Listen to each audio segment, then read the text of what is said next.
My name is Daniel Mercer, and for 15 years I have been the only human presence on this ridge after sundown. The fire lookout sits higher than the treeline, far enough from any road that the radio signal fades in and out depending on the weather. I took the post because I wanted quiet. Over time, I learned that quiet isn't empty.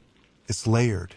You notice the way wind changes pitch when it moves through different valleys. You notice how your own breathing sounds too loud at night. You learn what belongs here and what doesn't. The night this happened started clean and ordinary, the kind of evening that makes you trust routine. Sunset bled out behind the mountains a little before 9, leaving the sky clear and star-heavy. No wind worth noting. No storms on the horizon. I logged the weather, checked the generator, and stepped out onto the catwalk with a mug of coffee that had already gone cold. The forest stretched beneath me, endless and dark, a shape I knew better than most people know cities. At 9:27 p.m., something changed. I didn't see it right away. I felt it first, a subtle tightening in my chest, like the moment before a pressure drop. The air seemed thicker, heavier, pressing inward instead of resting where it should. I took a breath and tasted something sharp, almost metallic, though the wind was still. That's when I noticed the light. It hovered just above the treetops to the east, far enough away that it didn't illuminate the ground beneath it. It wasn't bright. It didn't flash or streak or move the way aircraft lights do. Pulsed slowly, deliberately, like something regulating itself. On, off, on again, each cycle calm and unhurried. I told myself it was a plane, then a helicopter, then a drone. Each explanation collapsed under a second look. There was no sound, no forward motion, no correction against the air. It held its position with a confidence that unsettled me. I checked the compass bearing. I checked the time. I checked the sky for anything else that might explain it. Nothing did. By 9:34, a second light appeared several hundred yards to the north of the first. Same color, same pulse, same silence. They didn't acknowledge each other, but their timing matched closely enough that it felt intentional. Like two people breathing in the same room without speaking. The forest beneath them remained unchanged. No animals moved. No insects stirred. The darkness between the trees looked thicker, as if it had weight. I reached for the radio at 9:38 and reported exactly what I saw, keeping my voice flat and professional. 2 stationary lights. Unknown source. No sound. Holding position. I expected questions. I expected skepticism. What I got was a long pause, followed by a single response. Copy, Mercer. Stand by. The channel went quiet again. I stayed on the catwalk, leaning against the railing, watching the lights pulse. My ears popped softly, like a minor altitude shift, though I hadn't moved. I swallowed and tried to ignore the faint ringing that had settled behind my hearing. At 9:51, both lights went out at the same time. They didn't fade. They didn't drift away. They simply ceased, as if someone had flipped a switch. The forest snapped back into complete darkness, and I realized I had been holding my breath without knowing it. I exhaled slowly and waited for my heart to slow down. I told myself it was over. I went back inside, made a note in the logbook, and sat at the desk under the dim overhead bulb. The tower creaked softly as it cooled, familiar and reassuring. The smell of old wood and oil filled the room. I took a sip of coffee and grimaced at the taste. At 10:06 p.m., the light came back. This time it was directly below the tower. The glow filtered upward through the trees, faint but unmistakable, casting strange, uneven shadows across the underside of the catwalk. I stepped outside again, pulse climbing, and looked straight down. The light hovered just above the forest floor, close enough to reveal individual branches and rocks, but it didn't disturb them. Leaves didn't rustle. Dust didn't rise.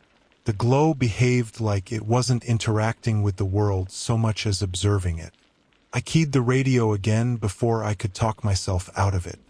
"There's a light beneath the tower now," I said. "Position directly below." The response came faster this time. "Do not approach," the voice said. "Calm. Firm. Maintain your position."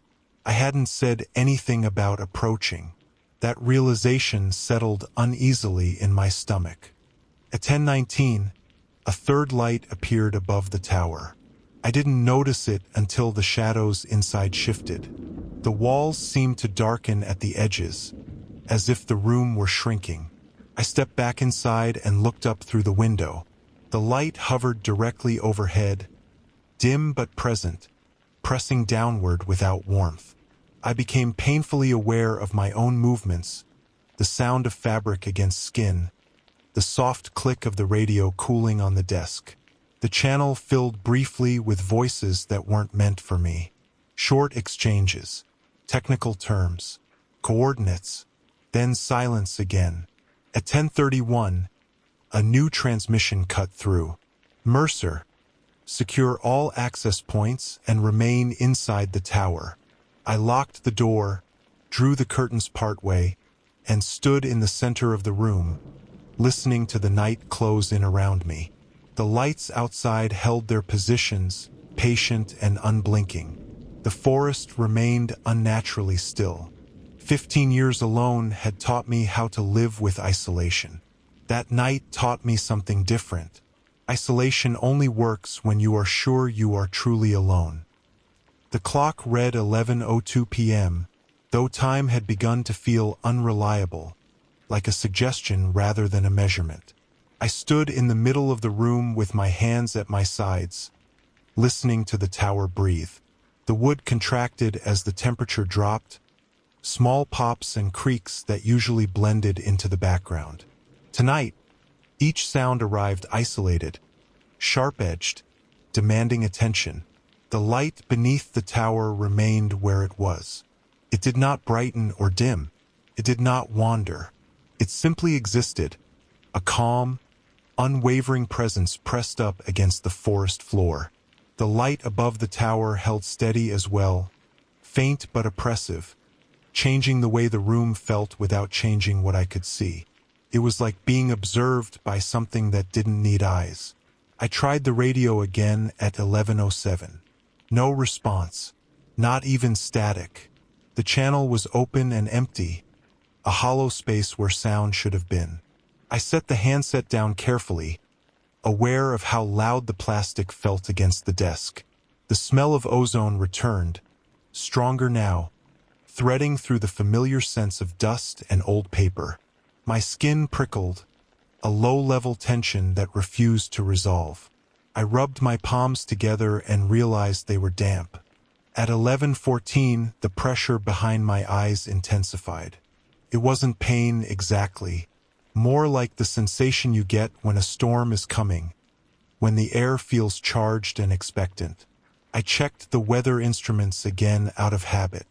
Barometric pressure steady. No wind shift. No explanation waiting for me there. I moved back to the window and eased the curtain aside another inch. The forest below looked wrong in a subtle way. The light revealed details I knew intimately. The bent pine near the base of the tower, the scatter of rocks where the ground sloped away. But the shadows didn't behave naturally. They pooled too deeply, clung too tightly to the edges of things, as if reluctant to let go. No insects moved through the glow. No moths circled it. The light did not attract life. It existed apart from it. At 11:20-something, the radio clicked once. Just a single sound, precise and intentional. I turned toward it immediately. "Mercer," a voice said, different from before, older, tighter. "We're monitoring the situation." "Who is this?" I asked. There was a pause shorter than the last time. "That's not relevant right now." I swallowed. "What is it?" Another pause. I imagined fingers hovering over switches, eyes flicking between screens. "We don't know," the voice said, "but it's been stationary for longer than anything we're comfortable with." Something about the phrasing unsettled me more than the admission itself. Comfortable suggested expectations, experience, a baseline this situation had already exceeded. At 11:37, the light beneath the tower began to move. It didn't accelerate. It didn't glide in a straight line. It shifted laterally, tracing the uneven ground with smooth, deliberate adjustments, like something reading the terrain rather than crossing it. As it moved, faint points of light appeared deeper in the forest, not pulsing like the main source, but steady, dim reflections that marked ridges and depressions I had only ever seen in daylight. Felt less like exploration and more like orientation. The vibration came next, a low tremor that traveled up through the tower's supports and into my boots. Not enough to rattle the windows, not enough to trigger alarms, just enough to be unmistakable. My teeth clicked together once before I could stop them. "Mercer," the radio said again, urgency leaking through the controlled tone. "Do not attempt to signal. Do not illuminate the area. Remain inside." "I wasn't going to," I said, though I wasn't sure who I was trying to convince. At 11:49, the light reached the clearing directly beneath the tower and stopped. The ground lit up with unnatural clarity. Every pine needle cast a defined shadow. Every pebble looked placed rather than fallen. The silence deepened, pressing in until it felt like my own breathing was an intrusion. I backed away from the window slowly, heart hammering. The tower, which had always felt like a refuge, suddenly seemed fragile, exposed, elevated in the worst possible way. The light above the tower flared briefly, then dimmed again. The pressure in the room spiked, a sharp squeeze that made my vision blur at the edges. I grabbed the edge of the desk to steady myself and waited for it to pass. When it did, something else settled in its place. A certainty I couldn't justify. Whatever was outside was not reacting to me. It was aware of me. The radio crackled with overlapping voices, none of them addressing me directly. Snippets drifted through, coordinates, confirmations, requests repeated twice. Then the channel cleared. "Mercer," the original voice said, quieter now, "we need you to stay calm." I let out a short, humorless breath. "That's not helping." Another pause. "If the light attempts to make contact, you are to remain passive." The word contact echoed in my head long after the transmission ended. I sat at the desk and opened the logbook again, forcing myself to write. The pen shook slightly in my hand. I focused on the texture of the paper, the scratch of ink, grounding myself in small, ordinary sensations. Outside, the light waited. Midnight came and went without ceremony. No chime, no shift in the night, just the slow continuation of something that had already decided to stay. I had always believed the tower existed to watch the forest, to catch danger early and call it in. As the minutes dragged on and the lights held their positions, that belief unraveled, felt unmistakably like the forest was watching the tower instead. Sometime after midnight, I stopped trusting the clock entirely. I kept looking at it anyway, out of habit more than hope, watching the minute hand crawl forward in small, deliberate steps.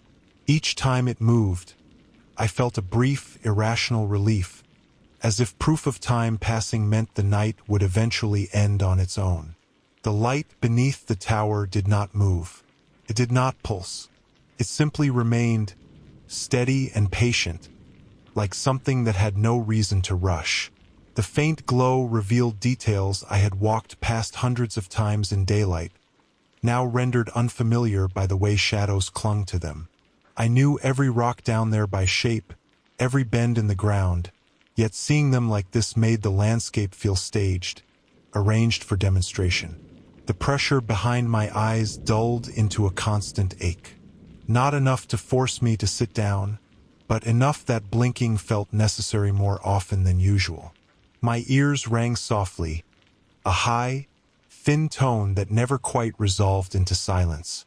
At 12:18 a.m., the radio came alive without warning. "Mercer," the voice said. Same one as before.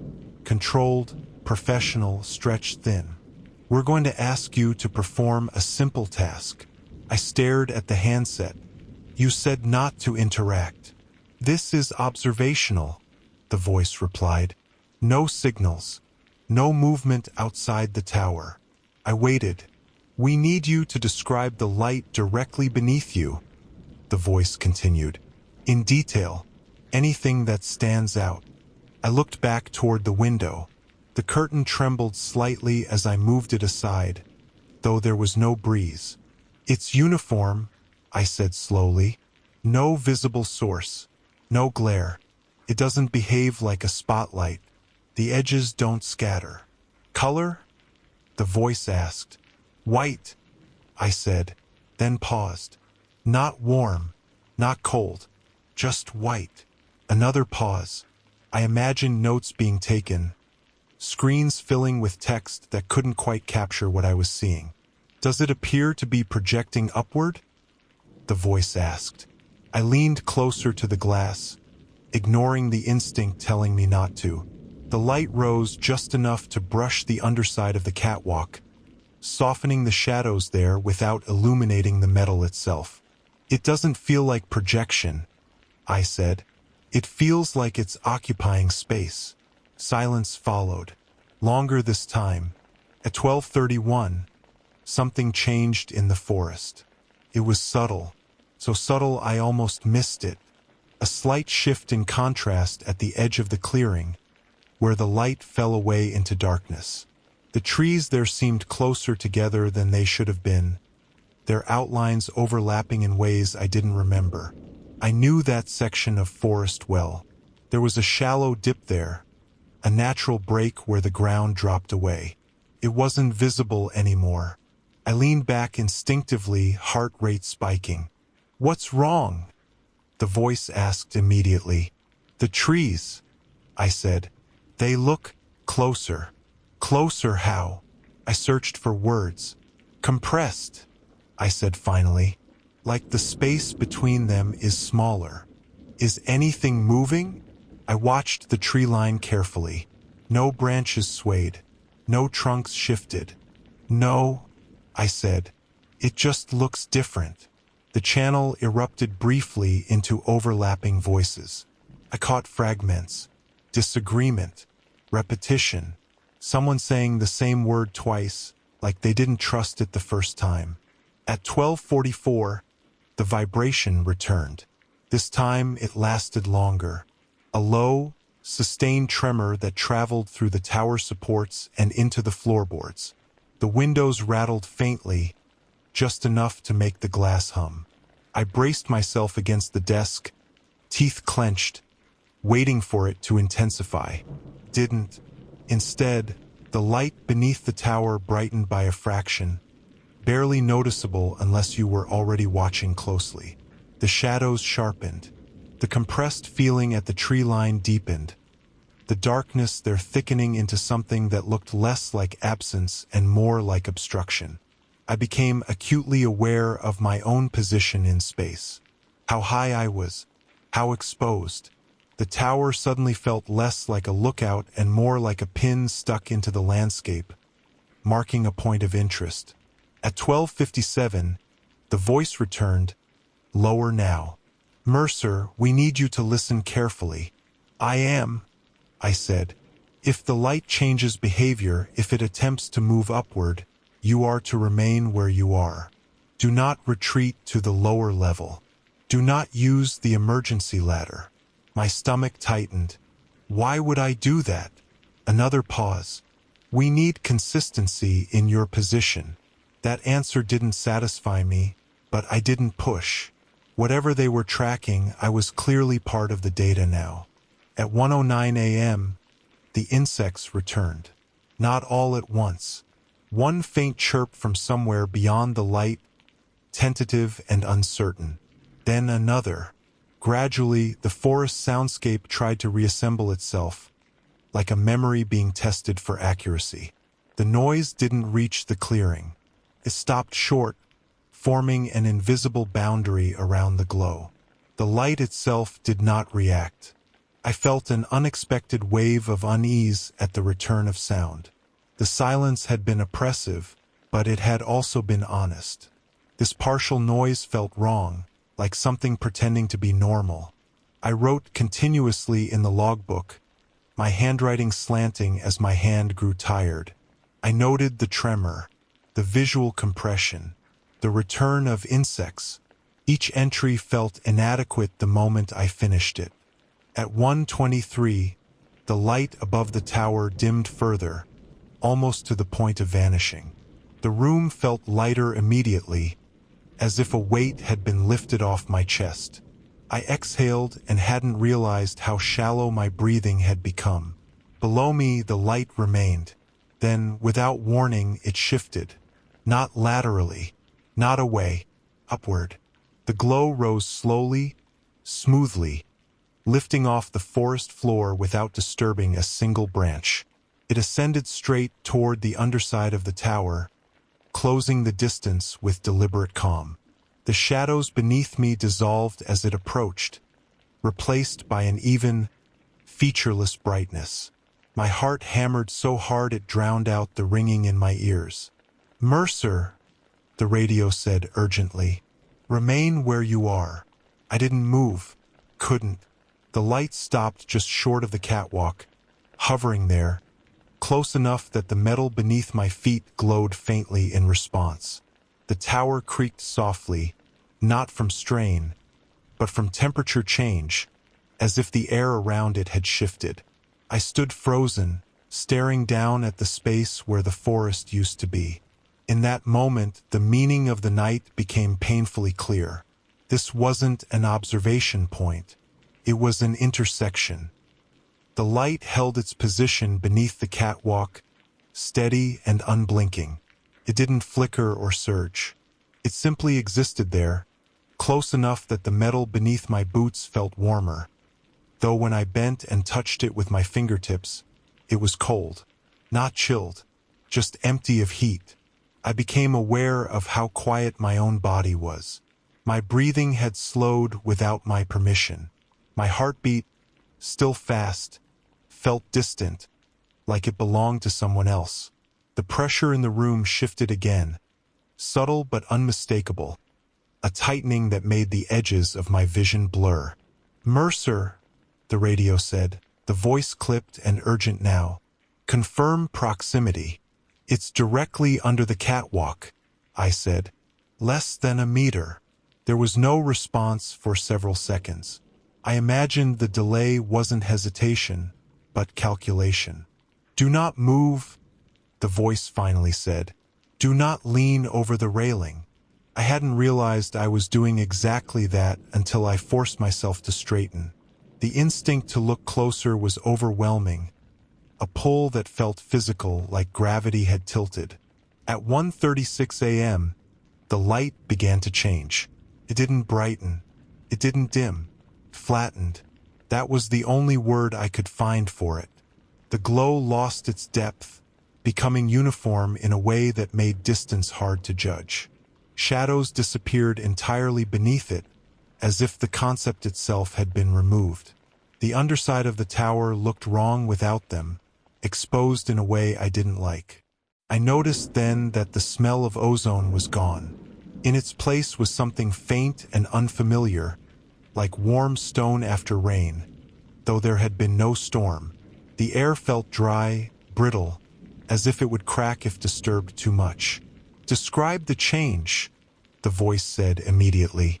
"It's flatter," I said, "like it's not lighting the space anymore, like it's replacing it."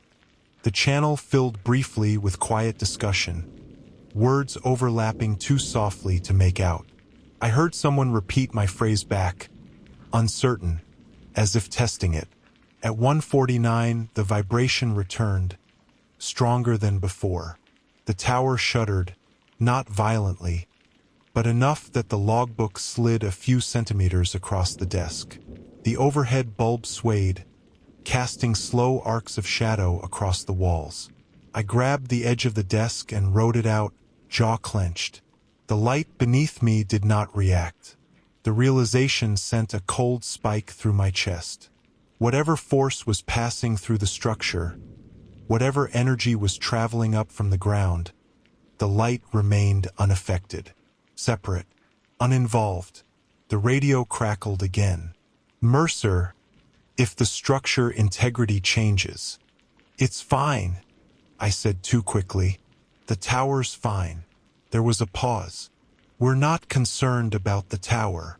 At 2:03 a.m., something happened that I still can't fully describe without my skin crawling. The light began to reflect, not off surfaces, not in a way that created glare or shine. It mirrored the underside of the catwalk perfectly, reproducing the pattern of the metal grating in negative space. Where there were gaps, the light deepened. Where there was steel, it softened.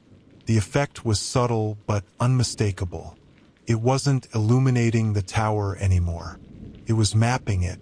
I felt a wave of nausea roll through me, sharp and sudden. I turned away from the window and retched into the sink, dry and painful. When I straightened, wiping my mouth with the back of my sleeve, the ringing in my ears had intensified into a steady whine. "Mercer," the voice said, quieter now, "are you experiencing dizziness?" "Yes," I said. "And nausea? Visual disturbances?" I hesitated. "I don't know what qualifies anymore." Another pause. Longer. Heavier. At 2:17, the forest changed again. The compressed darkness at the edge of the clearing began to creep inward, not as movement, but as absence. Trees didn't fall or shift. They simply became harder to see, their outlines dissolving into a deeper black that swallowed detail. The boundary advanced slowly, meter by meter, encroaching on the pool of light beneath the tower. The light did not retreat. It held its ground as the darkness closed in around it, creating a stark contrast that made the clearing feel smaller than it was. Claustrophobic. Contained. I realized then that I hadn't heard any insects for a while. The partial chorus that had returned earlier was gone again, cut off abruptly. The silence pressed in with renewed force, thick enough that my ears popped painfully. I swallowed hard, jaw aching. At 2:29, the voice returned, stripped of pretense. "Mercer, we need to know if you feel compelled to interact." The question caught me off guard. "What do you mean?" "Any urge to communicate, signal, approach." I thought of the pull I'd felt earlier, the instinctive lean toward the railing, the need to look closer. I thought of how difficult it had been to step back. "Yes," I said, "but I'm not acting on it." "Good," the voice said. "Do not." 2:41, the light rose again. This time, it didn't stop beneath the catwalk. Passed through. There was no resistance, no sound. The glow intersected the metal as if it wasn't there, bleeding upward into the space of the tower itself. The floor beneath my boots brightened. The wood grain washed out into pale lines. My shadow vanished entirely. I stumbled backward, heart slamming against my ribs, and pressed myself against the far wall. The light filled the lower half of the room without heat, without motion, without any sense of flow. It was simply present, occupying the space I was not. The radio erupted with overlapping voices, no longer bothering to hide their urgency. Commands layered over each other. Someone said my name twice, sharp and clipped. "Mercer." The original voice cut through. "Remain calm. Do not move toward it." I couldn't have if I wanted to. My legs felt locked, heavy, as if the floor had thickened beneath my feet. The pressure in the room peaked, a crushing weight that made it hard to breathe. The light reached the edge of the desk and stopped. It did not advance further. We stood there like that, me pressed against the wall, it occupying the space between, locked in a silent standoff that felt less like confrontation and more like assessment. And in that suspended moment, I understood something that made my stomach drop. Whatever this was, it wasn't exploring the forest anymore. It was examining the structure built to watch it. The light stopped at the edge of the desk and held there, occupying the space like a held breath. It didn't spill further into the room. It didn't retreat. The boundary between it and the darkness behind me was unnaturally clean. A sharp divide that made the room feel split into before and after. I stayed pressed against the wall, palms flat against the cool wood, afraid that any movement might be interpreted as an invitation. My breathing sounded wrong in my ears, too loud, too deliberate. I tried to slow it down and failed. The pressure in my chest rose with each shallow inhale, a reminder that my body was reacting faster than my thoughts could keep up. "Mercer," the radio said, the voice cutting through the overlapping noise that had filled the channel seconds earlier. "We need confirmation. Is the light interacting with any objects?" I looked at the desk. The legs cast no shadows where they dipped into the glow. The lower drawers were visible, but flattened, their depth erased. The metal filing cabinet beside it looked unfinished, like a drawing missing its final lines. "It's not touching," I said carefully, "but it's negating distance. Things inside it don't look solid." The channel went quiet again, the kind of silence that suggested everyone on the other end had leaned closer to whatever they were watching. At 2:54 a.m., my ears popped painfully, followed by a rush of dizziness that made the room tilt. I slid sideways along the wall until I reached the narrow shelf beneath the window and sat down hard. The movement felt exaggerated, like I was pushing through thick water. My muscles responded sluggishly, delayed. The light did not react. I noticed then that the hum of the overhead bulb had stopped. The light was still on, glowing dimly above, but the sound it usually made was gone. The generator outside continued its steady rhythm, distant and reassuring. But inside the room, one layer of noise had simply been removed. The radio crackled. "Mercer, report any auditory changes." The bulb stopped humming, I said. "Generators still running." "Copy," the voice said. "Any new sounds?" I listened hard, too hard.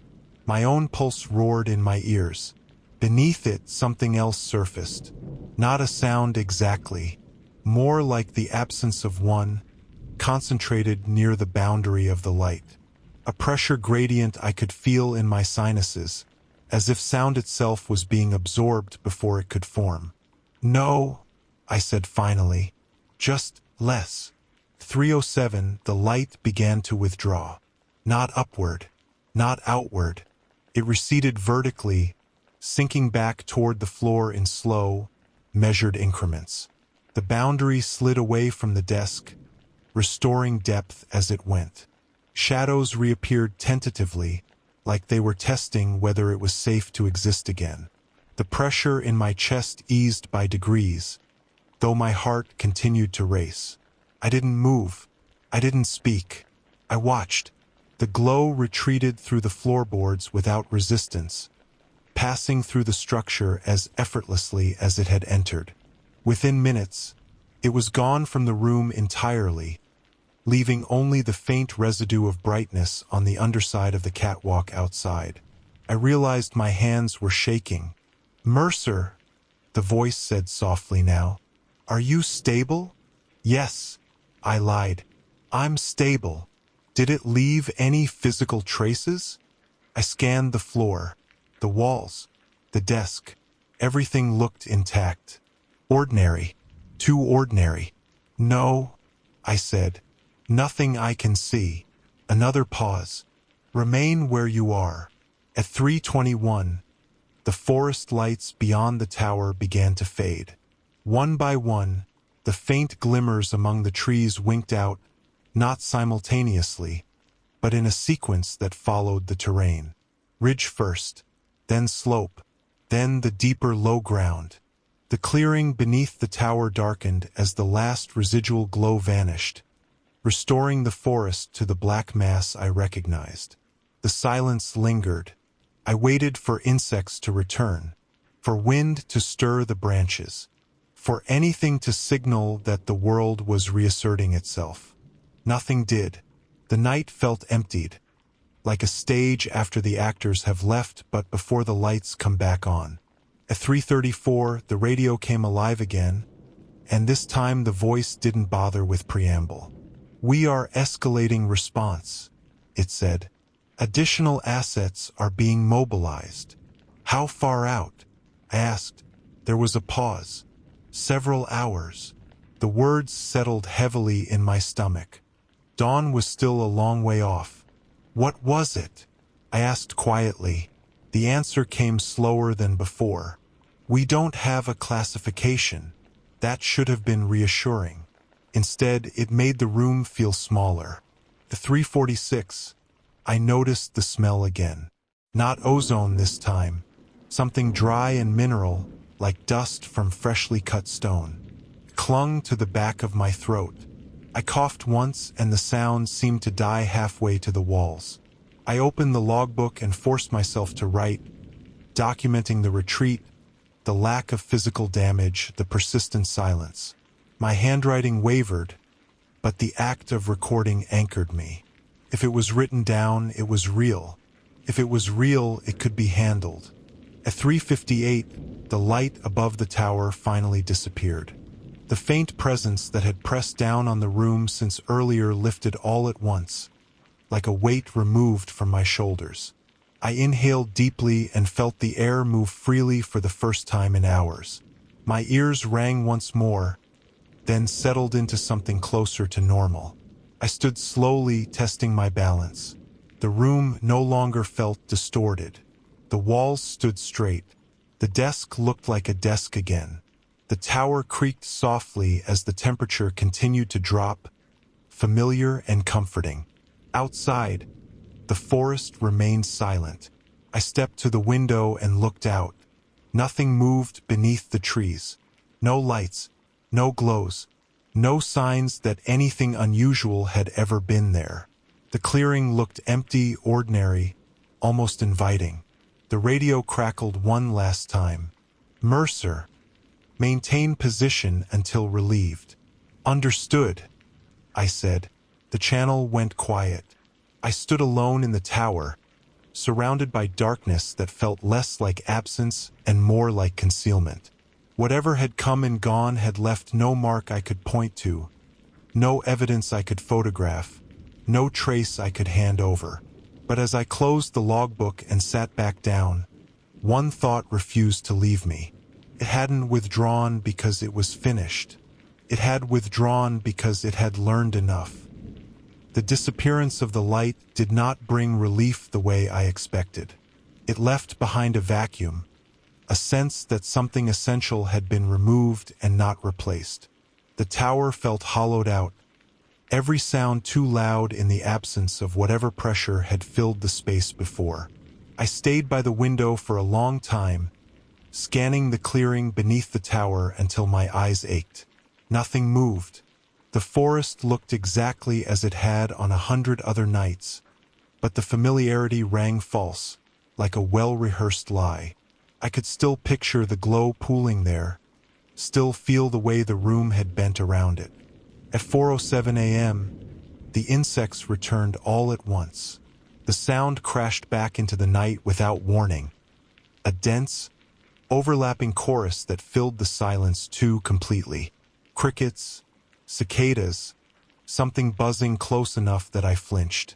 It was normal noise, the kind I usually found comforting, but now it felt excessive, almost forced, like the forest was overcompensating. I sat down heavily in the chair and let the noise wash over me. My hands had stopped shaking, but my muscles still felt tight, coiled. Every few seconds, I caught myself listening for a change in the soundscape, some subtle dip or distortion that would signal a return. Nothing came. The radio stayed quiet. That should have reassured me. Instead, it made the tower feel cut off in a way it hadn't earlier. When the voices had been there, distant and controlled, I had felt monitored, included in something larger. Now there was only me and the night, and the knowledge that whatever authority had been guiding me was hours away. At 4:19, I noticed the temperature had dropped sharply. My breath fogged faintly in the air. I pulled my jacket tighter and checked the thermometer. The reading didn't match how cold it felt. Another small discrepancy. Another thing I couldn't quite align.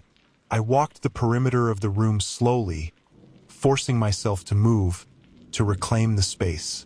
The floorboards creaked under my weight, familiar and grounding. I checked the door, the latch, the emergency ladder hatch. Everything was secure.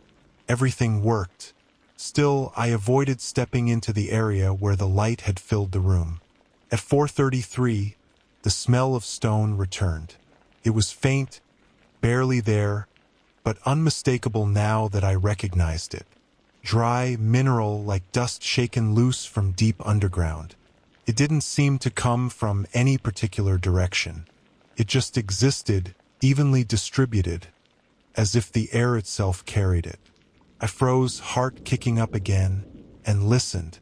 The insects continued uninterrupted. The generator hummed steadily. No vibrations, no pressure changes.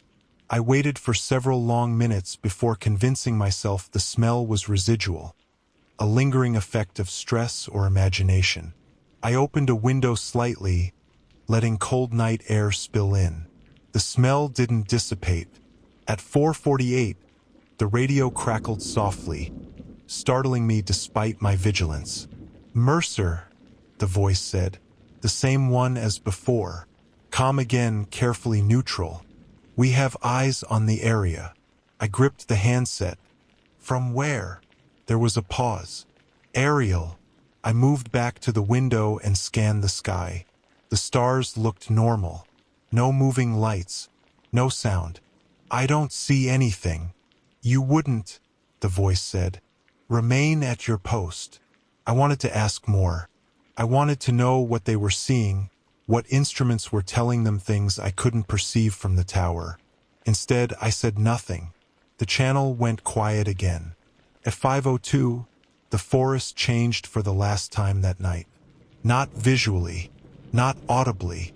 The feeling crept in slowly, a subtle shift in my awareness, like realizing you're being watched only after the fact. The hair on my arms lifted. My skin prickled with the certainty that something was wrong, though I couldn't point to a single external cause. I stood perfectly still in the center of the room, listening past the insects, past the generator, past my own breathing. For a moment, I thought I heard something beneath it all, a low, distant tone just at the edge of perception. It faded before I could be sure. At 5:14, the first hint of dawn touched the horizon. It wasn't light yet, not really. Just a thinning of the darkness, a subtle gradient where the sky began to loosen its grip. I felt a wave of exhaustion crash over me, sudden and profound. My legs trembled as I sat back down, the adrenaline finally bleeding away. The radio came alive one final time before sunrise. "Mercer," the voice said, "when daylight breaks, you will be relieved. Until then, maintain observation." I looked out at the forest one more time. The trees stood silent and dark, their secrets intact. No trace remained of the lights, no sign that anything extraordinary had happened beneath them. Yet as the sky slowly lightened, I couldn't shake the feeling that the night hadn't ended naturally. Felt more like a pause. And whatever had come to this place had simply stepped back, waiting for conditions to change. Dawn arrived without ceremony. No birds announced it. No wind stirred the canopy. The sky simply lightened, inch by inch, until shapes returned to the world. The forest below the tower reassembled itself reluctantly, like it had been taken apart during the night and was now being put back together from memory. I watched the colors seep in, gray to blue, blue to a washed-out green, waiting for something to look wrong. Nothing did. The clearing beneath the tower appeared exactly as it always had. Rocks where rocks should be, fallen branches undisturbed, no scorch marks, no flattened ground, no sign that the night had been anything but ordinary. That unsettled me more than any lingering glow could have. At 5:32 a.m., the insects stopped again. This time the silence felt different, thinner, less deliberate, like the forest had simply run out of energy rather than been silenced by force. I took it as a sign that morning was finally asserting itself, even if it was doing so reluctantly. The radio remained quiet. No further instructions. No confirmation that anyone was actually on their way. I sat at the desk and stared at the logbook, flipping back through the night's entries. The handwriting grew tighter and more erratic as the hours went on. A physical record of my nerves fraying. Reading it back felt like reading someone else's account. At 5:47, a low sound rolled through the valley. It wasn't loud. It didn't echo. It reminded me of distant thunder, but there were no clouds left in the sky, only a pale wash of morning light. The sound faded quickly, leaving behind a faint pressure change that made my ears pop again. I stood and moved to the window, scanning the ridges, the slopes, the far treeline. Nothing moved. The generator continued its steady hum. The tower stood firm beneath my feet. Just nerves, I muttered, though saying it out loud didn't help. At 6:03 a.m., I noticed the first bird. A single call from somewhere deep in the forest, tentative and uncertain, like a question that didn't expect an answer. Several minutes passed before another joined it. Gradually, the soundscape began to rebuild itself properly this time, layer by layer, as if the night's interruption was finally being overwritten. Relief crept in slowly, unwelcome in its own way. Relief suggested finality, and nothing about the night felt finished. The radio crackled at 6:14. "Mercer," the voice said, same as before, still calm. "We are approximately 30 minutes out." I closed my eyes briefly, letting the words settle. "Understood. You'll be debriefed on site," the voice continued. "Minimal discussion. Answer only what you're asked." That last instruction tightened something in my chest. "Is there anything I should prepare?" "No," the voice said. "Just remain where you are." The channel went quiet again. The forest continued waking up, indifferent to the exchange. Sunlight began to catch the tops of the trees, igniting needles and leaves into dull gold. The clearing beneath the tower looked harmless in the morning light, stripped of the night's ambiguity. I knew better than to trust appearances now. At 6:28, I noticed movement on the far ridge. At first, I thought it was a trick of the light, shadows shifting as the sun climbed higher. Then the shape resolved into something unmistakably mechanical.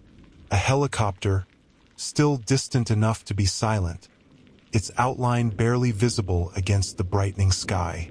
I felt an unexpected pang of disappointment. Part of me had believed irrationally that whatever had come during the night might return at dawn, that the daylight would provoke some final reaction. Instead, the forest gave nothing away. It stood quietly as human presence approached, secrets intact. By the time the helicopter sound reached me, the night felt impossibly far away. The steady chop of the blades cut through the forest noise, grounding and intrusive. The sound grew louder, closer, until the tower vibrated faintly beneath my feet, responding to the pressure waves. I stepped out onto the catwalk as the aircraft circled once, then moved away, descending somewhere out of sight. I never saw it land. I only heard it leave, the sound fading into the distance, replaced by the softer noises of morning. At 6:52, footsteps sounded on the stairs. They were deliberate, measured, more than one set. I stayed where I was, hands visible, posture neutral. The door opened without a knock. 3 people entered the room, all dressed plainly, no visible insignia. They didn't look at the window. They didn't look at the forest. Their attention stayed fixed on me. One of them spoke. "Daniel Mercer." I nodded. "That's me." "We'll need the logbook," he said. I handed it over without argument. Watching it leave my hands felt like losing something important, though I couldn't say why. Another of them scanned the room slowly, eyes lingering on the floor, the desk, the underside of the catwalk visible through the window. He frowned slightly, then said nothing. "Did anything occur after 5:14? The first man asked. "No," I said truthfully. "Nothing observable." He nodded as if he'd expected that answer. "And before that?"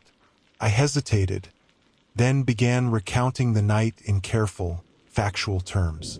Times, positions, sensations described as clinically as I could manage. They listened without interrupting, occasionally exchanging glances that carried meaning I couldn't access. When I finished, the first man closed the logbook. "You did well," he said. "You followed instructions." "What was it?" I asked again. He met my eyes for a long moment. "We're still determining that." They stayed less than 20 minutes. No equipment was set up. No samples were taken. No measurements recorded that I could see. When they left, they took the logbook with them and gave no indication it would be returned. By 7:19, I was alone again. The tower felt different in daylight. Smaller, more fragile. I moved around the room slowly, touching familiar surfaces, reestablishing a sense of ownership. Everything looked normal. Everything behaved as expected. And yet, when I stepped back onto the catwalk and looked down at the clearing one last time, a chill ran through me that had nothing to do with the morning air. The forest was awake now, alive, loud, but beneath all of it, just barely out of reach of certainty, I could still feel the shape of the night pressing up from below, unchanged, unbothered, and waiting. After they left, the silence felt different again. Not the heavy, enforced quiet of the night, and not the natural hush before dawn. This was thinner, unsettled, like a room after an argument where no one knows what to say next. I stood where I was for a long time, listening to the forest reclaim itself. Wind finally threaded through the trees, soft at first, then steadier. Leaves whispered against each other. Somewhere far off, a bird called and received an answer. Normal sounds arriving late to their own morning. The logbook was gone. The empty space it left on the desk bothered me more than I expected. That book had always been proof of continuity. One day flowing into the next. Weather logged. Smoke sightings recorded.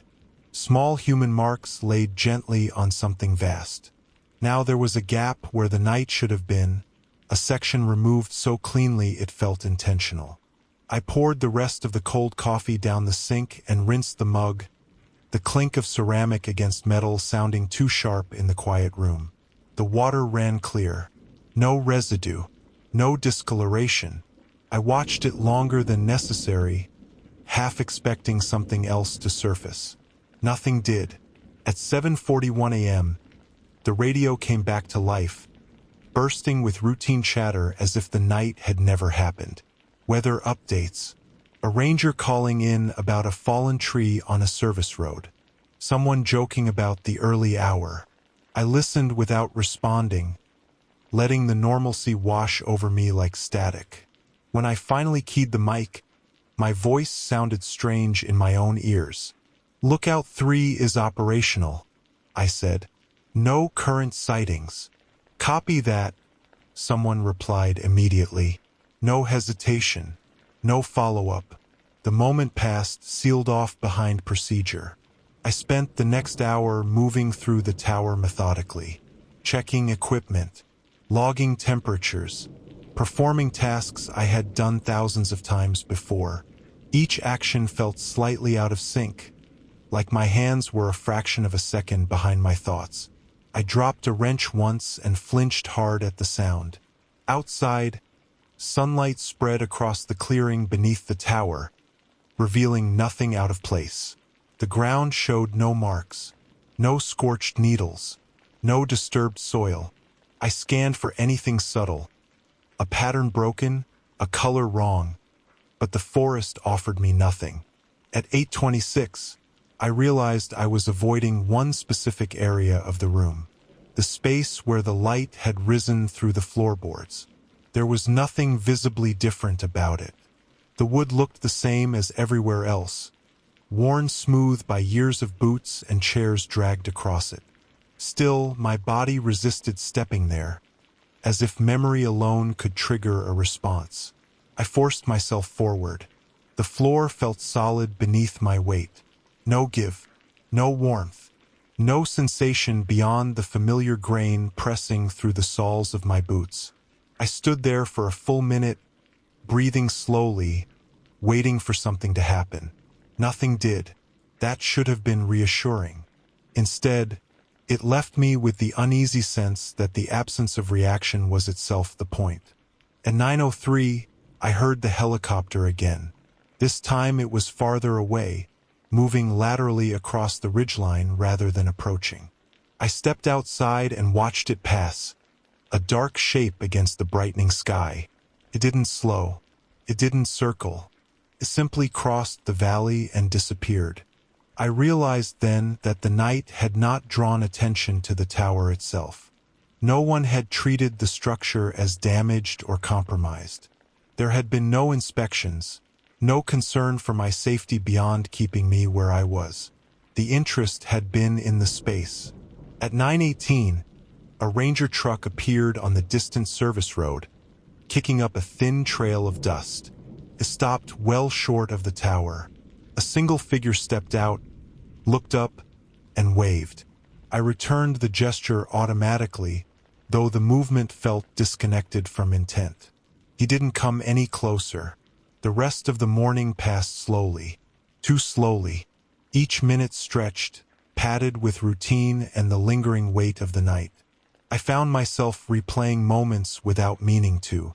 The way the light had flattened space, the way shadows had vanished, the way the forest had gone silent as if listening. 10:02, the smell came back. Faint, easy to miss if you weren't looking for it. Dry stone, mineral dust. It lingered for less than a minute before fading again, leaving me standing in the middle of the room with my heart pounding. I checked the windows, opened them wider, let fresh air pour through. The scent did not return, but it didn't feel gone either. At 10:27, I tried to reconstruct the night in my head without the logbook, to arrange events cleanly, to impose a narrative that made sense. The attempt failed almost immediately. Too many gaps, too many moments that refused to line up neatly.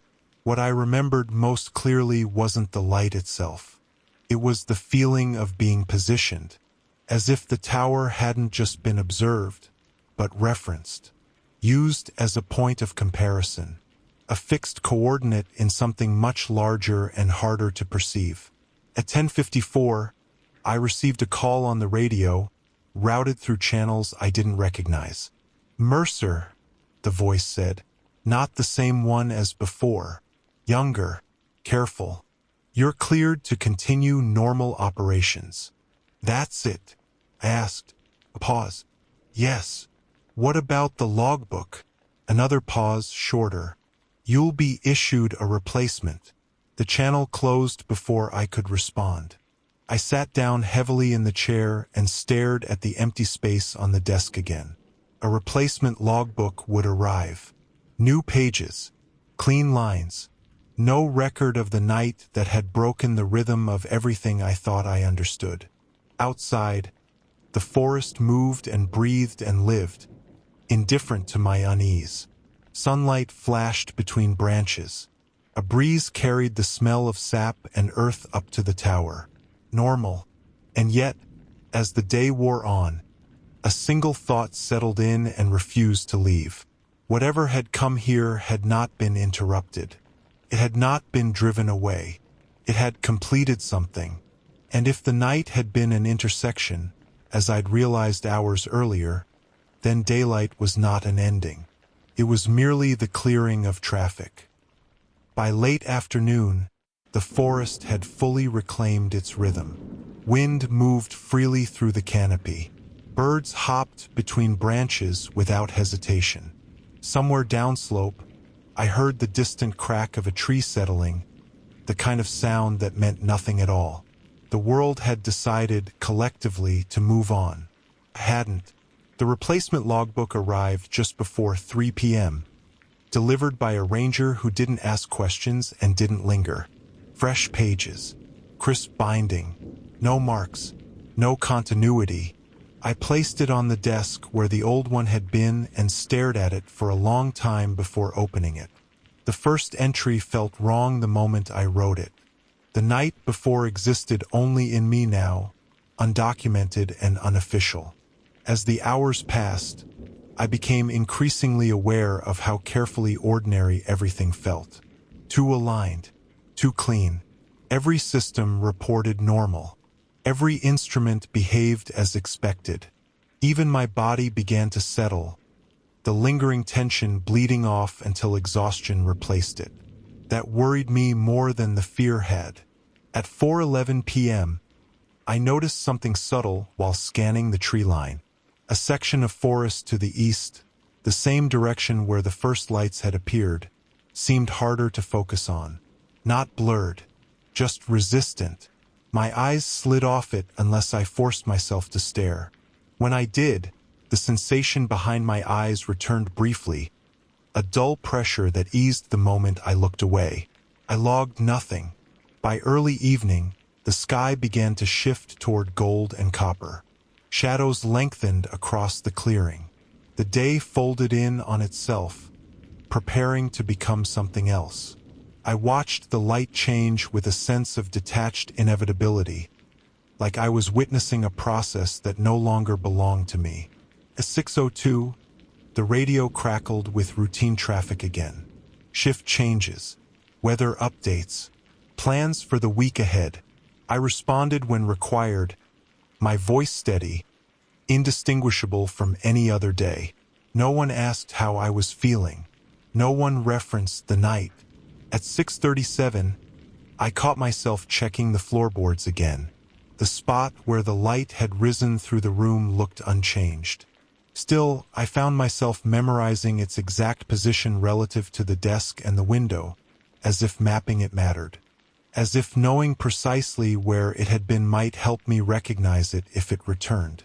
The sun dipped behind the ridge at 7:18 p.m. The transition into evening felt sharper than usual. The temperature dropped quickly. The air took on that familiar edge that signaled nightfall at elevation. I went through the motions automatically, checking the generator, securing the door, closing the windows. Each action carried an echo of the previous night, memory layered over muscle habit. At 7:42, the insects began their chorus again. This time, the sound felt earned, gradual, organic. I let myself relax into it, even as part of my mind stayed alert, listening for any disruption. None came. At 8:05, full darkness settled in. The forest beneath the tower became a single, unified shape once more, a black mass punctured only by stars above. I stood on the catwalk and scanned the familiar bearings, half expecting, half dreading, the return of that faint, pulsing glow. There was nothing. I stayed outside longer than necessary, letting the night air cool my skin, grounding myself in sensation. The metal railing was cold beneath my palms. The smell of pine and dirt rose from below. Everything behaved exactly as it should have. At 8:41, I realized I had stopped looking for lights in the sky. My attention had shifted downward. The clearing beneath the tower held my focus now, not because it looked unusual, but because it didn't. Because I knew, with an unsettling certainty, that appearances meant very little after what I had witnessed. Whatever had been there had not left a mark that daylight could reveal. It had left a reference point. At 9:03, the pressure returned. Not sharply, not overwhelmingly, just enough that I noticed it. A subtle fullness behind my eyes, a faint ringing at the edge of my hearing. I froze, breath held, waiting for it to intensify. Didn't. I checked the instruments. All normal. I checked the radio. Clear. I stepped back inside and stood in the center of the room, heart beating faster despite the lack of stimulus. The pressure eased after a few minutes, leaving me alone with my thoughts and the quiet hum of the tower. At 9:27, I caught myself staring at the clock. The number hit me like a physical blow. I hadn't planned to notice the time. I hadn't meant to connect it, but the coincidence was undeniable. I stood there, watching the seconds tick forward, every nerve ending awake. Nothing happened. The minute passed, then another. Relief came, slow and unwelcome, accompanied by a deeper understanding that settled into my bones. Whatever had occurred last night had not been tied to the time. It had been tied to the place. By 10 p.m., the forest had fully settled into its nocturnal rhythm. The tower creaked softly as it always did. The stars sharpened overhead. The world looked the same as it had on every other shift I'd worked up here. And yet, I felt permanently repositioned, like someone who has learned, too late, that their house sits on a fault line that hasn't moved in centuries. The ground feels solid. The walls stand straight. Life goes on, until it doesn't. I'm writing this now because I know how it sounds. Lights in the forest. Pressure changes. Government interest. No physical evidence. No clear explanation. I know how easily it can be filed away under misidentification, stress, fatigue. But I also know what it felt like to stand in a space that was no longer behaving like space. I know what it means to realize that the most isolated place you can imagine is only isolated from other people, not from attention. If you've seen something similar, if you've noticed lights that don't move like they should, or silence that feels too deliberate, I want you to understand this. It isn't about being watched. It's about being measured. And once a place has been measured, once it's been used as a point of reference, it doesn't stop being useful just because the night ends. I'm still here. The tower still stands. The forest still breathes. But every night now, when darkness settles in and the world thins out again, I listen a little harder. Because I know, with a certainty I can't unlearn, that whatever found this place will remember exactly where it is.